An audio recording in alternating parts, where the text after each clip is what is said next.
Yo quería comenzar hablando sobre, hay un mapa de turismo, de la compañía de turismo, que te presenta a San Juan y todos los lugares que puedes visitar.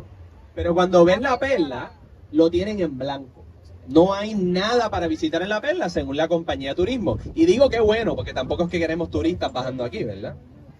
Pero hay esta noción de que todo lo que queda a este otro lado de la muralla, pues no es relevante para Puerto Rico. Y después pensamos como en Ismael Rivera y cómo grabó música en este barrio, Residente, Rubén Blades, Luis Fonsi, Daddy Yankee con Despacito. Estuve pensando en el influencer este que estuvo metido aquí el otro día, no sé si lo vieron, Speed. Y también el miedo que yo tengo y lo importante de este espacio, de la turistificación de la perla, ¿verdad? Y quiero comenzar explicando un poco de por qué la perla se llama la perla. Y la perla se llama la perla porque antes aquí había, aquí mismo, en esta área que ven por acá, un fortín, un rebellín que se llamaba la perla. Se cree que se llamaba la perla porque también había una cantera de piedras que entonces saca el nombre, se cree, ¿verdad? Todo esto es especulación, que entonces construyen ese rebellín. Aquí hay esto es como una muestra de lo que piensan, ¿verdad? No es lo que piensan, ¿verdad? Así se veía ese rebellín. Todavía quedan unos cantos allí. Pero el rebellín dejó de ser importante porque construyeron la muralla que ven aquí. La muralla no existía hasta 1790, por ahí. Cuando construyen la muralla, ahí empieza un poco la dinámica de lo que queda al otro lado de la muralla. ¿Y qué es lo que va a quedar al otro lado de la muralla? El matadero que todavía la estructura está allí, la acaban de restaurar, remodelar y dicen por ahí que se la entregaron a la comunidad y que van a estar en uso para todo el mundo y eso es lo que queremos ver aquí. Entonces esas murallas empiezan a crear esta distinción entre lo que queda adentro y lo que queda afuera. ¿Quiénes van a vivir al otro lado y quiénes van a vivir adentro? Gente, Puerta de Tierra es un barrio extramuros. Santurce Cangrejo, barrio extramuros. Marina, lo que es la Princesa, el parking de la Princesa, barrio extramuros. Y La Perla era otro barrio extramuros. Entonces, las otras cosas que van a empezar a insertar al otro lado de la muralla, el cementerio, porque no quieren los cuerpos enterrados dentro de la muralla por razones higiénicas. El cementerio se construye en 1814 y ya para el 63 se formaliza. Luego construyen un cuarentenario. Aquí es donde van a meter a la gente que se sospecha que tienen viruela, varicela, sarampión. Y hasta cuando se da una epidemia de peste bubónica en Puerto Rico, ¿a dónde van a meter a la gente? Al otro lado de la muralla, aquí en La Perla, como tal. Aquí tengo unas fotos de esas estructuras. Aquí está el cementerio original, ¿verdad? Que no hay casi ni tumbas. Esta es de 1899, esta fotografía. Y les quiero enseñar, este es el cuarentenario. Quedaba pegadito a la muralla. Aquí es donde venían a las personas enfermas. Y luego construyeron un hospital de tuberculosis. Y el hospital de tuberculosis, como para 1915, se construye. De nuevo, todo queda al otro lado de la muralla, pero no terminamos ahí. Los desagües de la ciudad amurallada van a terminar aquí también. Van a ver la tubería. Todas las aguas, ¿verdad? Desde allá la van a traer aquí, van a terminar en el mar aquí. ¿Ven los tubos que están ahí? Ese es el agua que va a venir de allá para acá. Aquí tengo una foto que nosotros sospechamos es el matadero de La Perla en 1899. Estamos casi seguros que este era el matadero y estos son residentes de La Perla trabajando en él. En un análisis que hicimos del censo de 1910, en La Perla habían 35 matarifes viviendo, 24 o 25 de ellos eran hombres negros. O sea, esto era una comunidad que se establece por el matadero, los matarifes y la gente que se empieza a rodear alrededor de esa estructura. El matadero es el origen y el corazón de esta comunidad, por eso es tan importante que la restauraron. Así que ya vemos como unos patrones, ¿verdad? Todo lo que no queremos dentro de la ciudad lo empiezan a depositar al otro lado de la ciudad y las murallas se convierten en ese divisor. Entonces La Perla se empieza a poblar, en verdad se empieza a poblar para principios del siglo XX. Habían bohíos en el siglo XIX, habían personas viviendo en 1848, sabemos que habían 18 bohíos y todos eran, o 14 de ellos eran propiedad del conde de Santurce, Pablo Ubarri Capetillo. Él alquilaba los terrenos y la gente construía sus casas. Ubarri es un bad trip del ser humano, no voy a entrar en eso hoy, pero eso es para otro momento. Ubarri es el peor. Razón por la cual se llama Santurce es por él. Entonces, una historia bien interesante es que en 1903 Ubarri, temiendo que le van a quitar todos sus terrenos de La Perla, se los vende a un señor, José Balado, que luego se los vende al municipio. Él va para donde el municipio de San Juan les dice, mira, yo te vendo todos estos terrenos donde tienes el cementerio y el matadero. Y el municipio dice, ¿sabes qué? Eso no es un buen negocio. Se lo ofreció por $5,000 en ese entonces. Y el presidente del Consejo Municipal de San Juan dijo que no quieren eso. Renunció al consejo del municipio y fue por las espaldas del consejo y compró La Perla. Y porque tuvo que renunciar porque se convirtió en un conflicto de interés. Este hombre se llamaba Julio Silva, un hombre negro y un hombre que sus hijas son los nombres de las calles al día de hoy en La Perla, Lucila Silva y Silvia, ¿verdad? Concepción, gracias Keila, y Felisa. Y las dos eran hijas de él y vivían en el viejo San Juan, en la área de la catedral. Así que una historia interesante un poco de cómo se dan estos procesos incluso de corrupción. Y algo bien interesante es que en los matarifes, ¿verdad? Cuando derramaban la sangre de los animales, eso corría por chorros hacia el mar. Y eso atraía un montón de tiburones. Y narran que esos tiburones entonces los pescaban y los desfilaban por la ciudad. Y eso era todo como un espectáculo. Hay muchos cronistas que narran lo que era ver esos tiburones en display y ir a mirarlo. Muchas memorias encontré de eso en los periódicos, en el análisis que hicimos. Entonces, en 1913 ya hay 24 casas, casi todas en este área que se llama San Miguel. Lo que queda hacia allá es San Miguel y esta área acá se llama Guaipau hoy en día. Se llama Guaipau. ¿Por qué se llama Guaipau? Un poquito por eso, no por el selfie, pero es por un wipeout, por el mar, ¿verdad? Porque el mar azotó esto tanto, que les voy a decir exactamente cuántas veces pasó eso, que pues un norteamericano le dijo, todo esto se puede ir por un wipeout, y se quedó el jueguito con la idea del wipeout. Pero la parte vieja de La Perla es San Miguel, y esta es la parte que eventualmente se va a empezar a poblar más adelante. Pero en 1937 ya había más de 1,000 familias y 3,900 habitantes aquí. 1,000 familias, 3,900 habitantes en La Perla. Les quiero compartir una foto que te enseña bien cómo se fue poblando. La profesión más común de las mujeres en la comunidad era de lavanderas. Esto es una foto de 1940 tomada por Jack Delano. Aquí vemos una lavandera en La Perla. Y les quería enseñar que la gente usualmente vivían en estos ranchones. Este ranchón se llama el Ranchón Miró. Aquí vivían más de 100 personas en esta estructura. Entonces, miren esta foto de 1931. Ese es Guaipau, el área para allá, hacia allá. No hay estructuras, no hay casas, ¿verdad? 6 años después, y esta foto la saqué de la autoridad de carretera, el mismo lugar ya está repleto de casitas, en 6 años. Fue bien rápido el proceso de población. Recuerde que en los 1930, la Gran Depresión, hay mucha desesperación y la gente está migrando a la ciudad. Incluso si muchos leímos La Carreta de René Márquez en la escuela, y ahí creo que el segundo acto es en La Perla, específicamente. Así que nada, les quería enseñar un poquito ese proceso, y aquí ya vemos la comunidad consolidada ya para 1950 en puro apogeo. Esta foto me encanta, muchachas en la comunidad, compartiendo, dialogando. Aquí tenemos unos niños de la comunidad. El fotógrafo Delano y Edwin Roskam, cuando visitaron La Perla, comentaron que la gente de La Perla como que no confiaba en ellos. Dijeron que había como un poquito le cogieron cositas a los fotógrafos, y con buena razón. 2 norteamericanos con cámaras viniendo a tu comunidad a tomarte fotos como los carritos esos que están pasando de turisteo.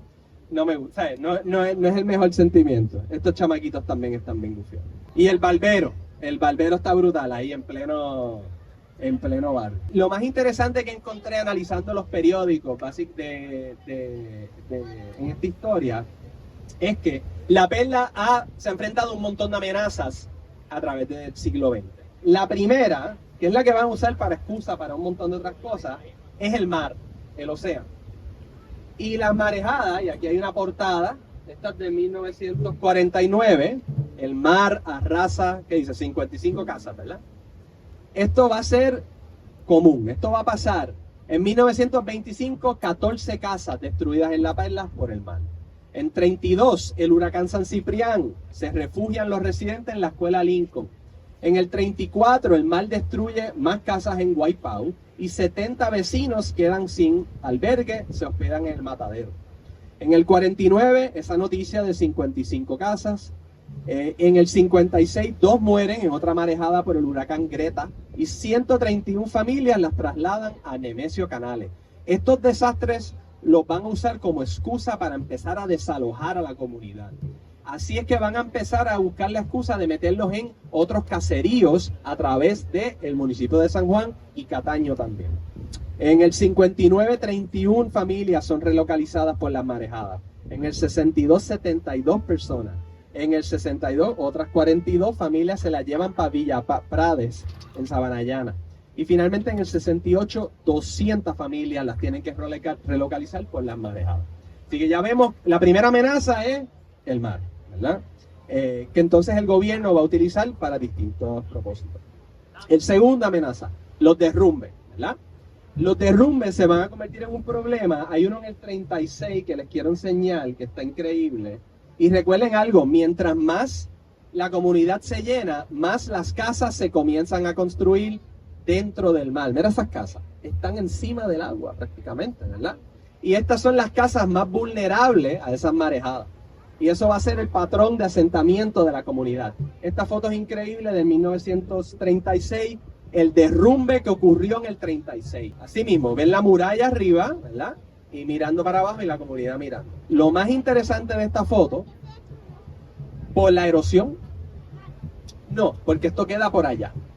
O sea, no fue el mar el que hizo, pero las fuertes lluvias probablemente tuvieron que ver. Entonces, miren esta foto que publican de la gente víctima del derrumbe. Esta es una foto que publica un medio estadounidense sobre esas personas, aquí hay otra. Y lo que dice abajo es impresionante. Dice, racial types, tipos raciales, víctimas del colapso de la muralla de San Juan del 36. Así que ya tenemos esa mirada como antropológica, ¿verdad? Racializada de las personas que están viviendo en La Perla, que van a relocalizar después de esto. Otro proceso bien importante ya histórico que se recuerda mucho es el incendio de La Perla, que ocurrió en el 57. Aquí hay una foto del periódico que saqué.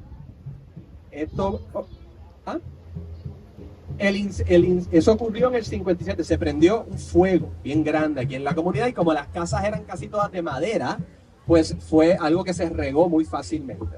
Entonces hay una obra famosa que me gusta mucho, está en el Museo de Arte de Manuel Hernández Acevedo, que recoge la memoria de cómo la comunidad, incluso la gente al otro lado de la muralla, vino también a ayudar a apagar el fuego. Entonces tenemos los incendios, tenemos los derrumbes, tenemos las marejadas. Pero la amenaza real va a ser el gobierno. La amenaza real va a ser la modernidad, el desplazamiento, porque quieren modernizar, ¿verdad? Y quieren construir caseríos. Quieren que la gente viva en condiciones... O sea, hay unos argumentos de queremos que vivan en mejores condiciones, pero también hay unos argumentos higiénicos racializados, de clase, de destruir el arrabal y a la misma vez destruir esas comunidades. Y esto ocurrió desde el principio del siglo, ya te tenía gobernadores estadounidenses y presidentes de Estados Unidos hablando de esto. El presidente de Estados Unidos, Roosevelt, comentó, tenemos entendido, y esto es un periodista hablando de Roosevelt, que el presidente Roosevelt está personalmente interesado en la eliminación del arrabal de La Perla. Mancha sobre la belleza del panorama de la ciudad. La Perla como algo feo, sucio, ¿verdad? Que daña la imagen que tienen los estadounidenses de Puerto Rico. Para hacer más patente ese interés, el presidente ha expresado a funcionarios del gobierno que no vendrá a la isla. Oh, Dios mío. Que no vendrá a la isla hasta que haya desaparecido la insalubre barriada que actualmente alberga a 1.500 personas. Es el presidente Franklin Roosevelt, pero probablemente son periodistas puertorriqueños exagerando posiblemente las palabras de él, porque hay una agenda política aquí del municipio de San Juan. En el 45 empieza la ofensiva contra los arrabales en Puerto Rico y empiezan, ¿verdad?, a desmantelar los arrabales, construir distintos caseríos. Y me llama mucho la atención que en ese momento 1 de cada 4 personas en Puerto Rico en el 40 vivía en San Juan, vivía en un arrabal. En el 50, 1 de cada 2 personas en San Juan vivía en un arrabal. O sea, el crecimiento de San Juan, 50% de la gente que vivía en San Juan vivía en un arrabal, al 50, que es un número impresionante. Entonces, en el 45 empieza su ofensiva, y en el 46 el gobernador Piñero dice que va a aprobar cualquier medida para eliminar la perla. ¿Cuánto antes? Y gobernador tras gobernador estadounidense, puertorriqueño, todos se expresan de que hay que eliminar a la perla. Es sucio, daña la mirada, es antihigiénico. Entonces proponen un caserío de 600 unidades, ¿dónde? Aquí en San Miguel. Y comienzan a expropiar a los residentes de la perla para construir un caserío bien parecido como el Falasterio. El Falasterio que está en Puerta de Tierra antes era un arrabal que se llamaba Miranda. Y Miranda es el primer experimento que hacen en esto para destruir un arrabal y construir una vivienda moderna de cemento. Y el Falasterio es ese proyecto, ¿verdad?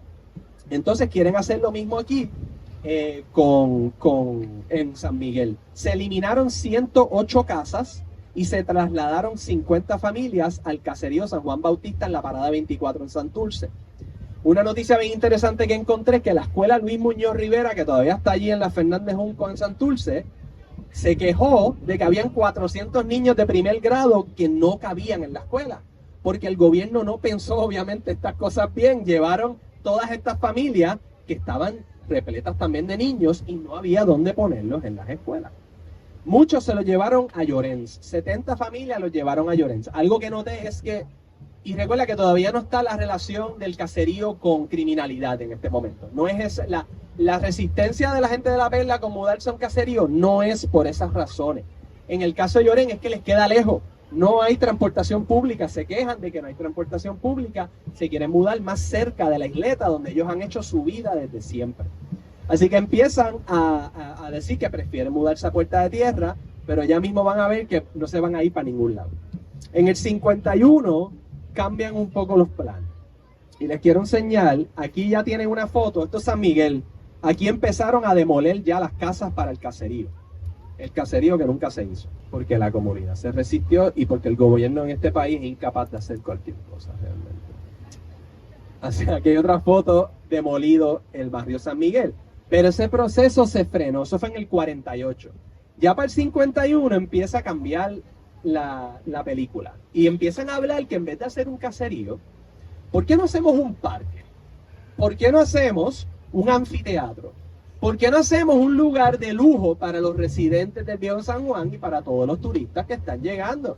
Ahora es que empieza a fomentarse el turismo en Puerto Rico, que está básicamente realmente en los 50 es que se empiezan ese ímpetu. Entonces, en el 57 se retoman los planes. Y miren esto es uno de los planes que se empieza a dar. Miren bien a la perla allí arriba, en la parte de arriba. Ahí no van a haber casas, no van a haber viviendas. La razón por la cual demolieron todas esas casas en San Miguel, se llevaron a todas esas familias, quieren hacer un anfiteatro.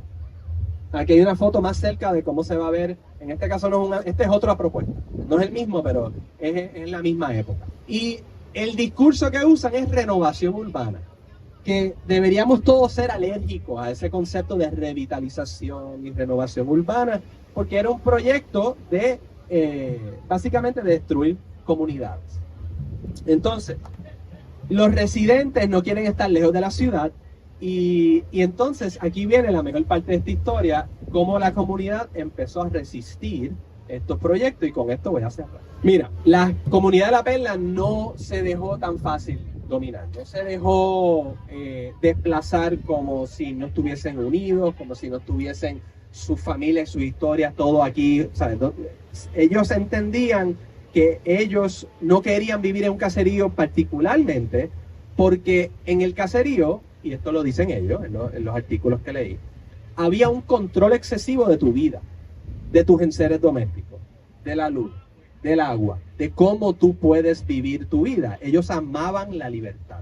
La gente de La Perla los sacaban de La Perla y las noticias eran consistentes de que volvían a La Perla. Les destruían sus casuchas de madera, sus bohíos, regresaban años después, levantaban una casa nueva y decían, yo me quedo aquí, yo me quedo aquí.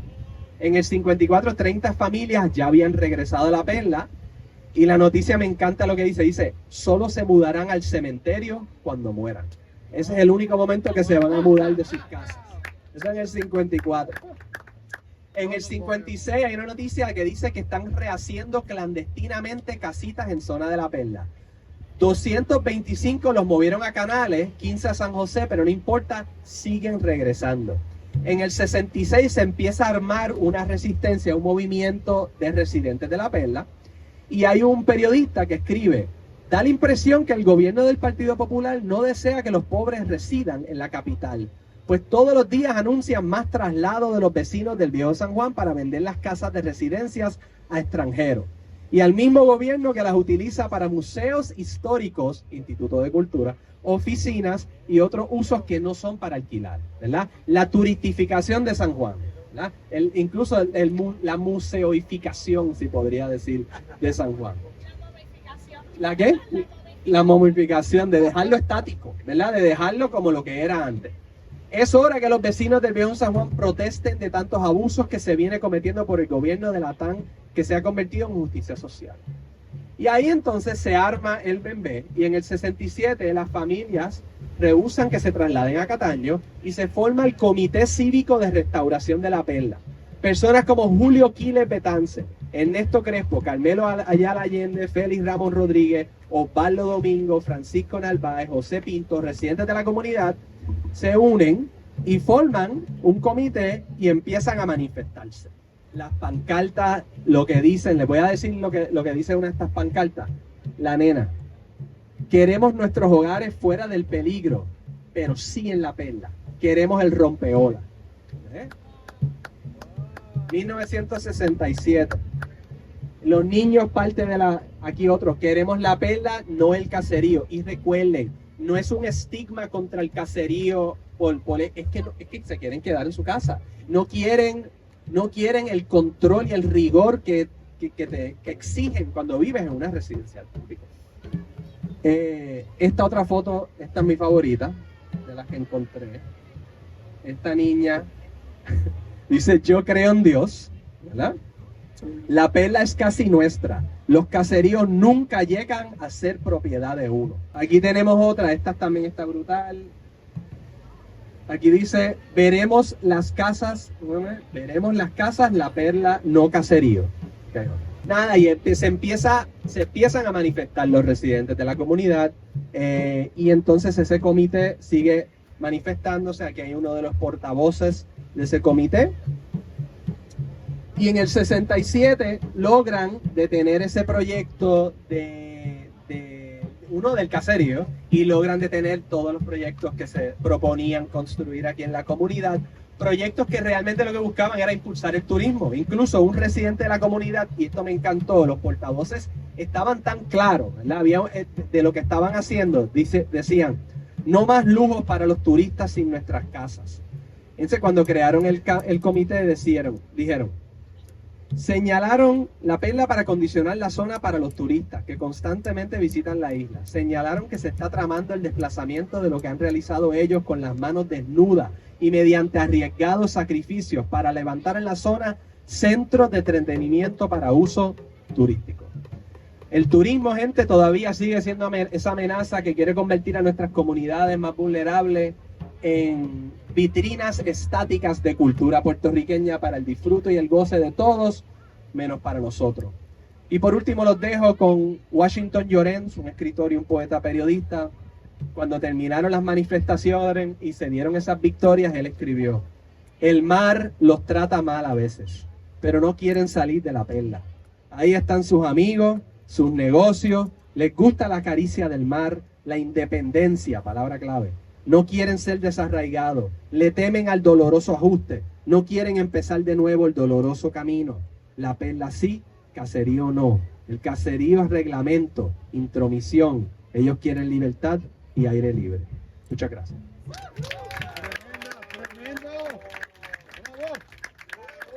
Yo creo que tenemos un brequecito para unas preguntas. Si alguien tiene preguntas de cositas, tengo más, obviamente hay más cosas que no dije, pero... ¿Qué? Yo tengo una pregunta. ¿Cuál es tu nombre? Me llamo Salvador, soy de México. Salvador de México, cuéntame. Y me siento aquí como en casa.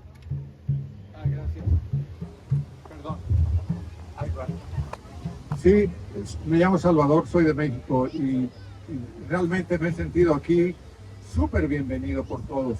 Y no quiero que piensen que los trato de hacer sentir bien, pero toda la gente en Puerto Rico es maravillosa. Mi pregunta es esta. En el 1954, cuando tratan de evitar al máximo el caserío y quieren conservar la perla, la identidad, ¿hubo opresión en contra de eso? ¿O generalmente siempre solo se mantuvo un límite ahí? El gobierno mantuvo esto a pesar de que querían favorecer el turismo, tal vez por intereses muy específicos, y como lo has dicho en varios de tus comentarios, se favorece a todos menos a la gente de la perla. Gracias por la pregunta. Lo que sí encontré fueron redadas de policía entrando a la comunidad a tarde en los 50, y ya en los 60 empieza el estigma en la comunidad de la droga. Ya las noticias que más frecuentaba eran noticias sobre redadas de policía, sobredosis, venta. Así que eso se da a la misma vez que se empiezan a dar esta represión, pero no es que encontré, o sea, la represión realmente era sacarlos en contra de su voluntad, expropiarlos y llevarlos a residenciales públicos. Esa era el extento que llevaba. Lo que llama la atención es que Muñoz Marín y el Partido Popular destruyeron todos los arrabales de San Juan, todos, excepto este. O sea, que hay algo ahí, ¿me entiendes? Como, o sea, todos desaparecieron o los convirtieron en otras cosas, pero a la misma vez los iban llevando y separando a las personas, desarraigándolas de su comunidad. Actualmente, ¿cuál es el riesgo más grande que corre peligro la perla en términos de una nueva infraestructura? Pues mira, yo no soy residente de La Perla. Esa pregunta tal vez mejor contestarla por la gente que vive aquí, pero en cuanto de proyectos de desarrollo, lo más que tengo en la memoria así cercana es el presidente actual de Estados Unidos, que dio una visita hace un tiempito y dijo que quería comprar a La Perla. Lo mencionó. ¿En serio? Sí, lo mencionó. Con el alcalde estaba, ¿verdad? Pues es. Sí.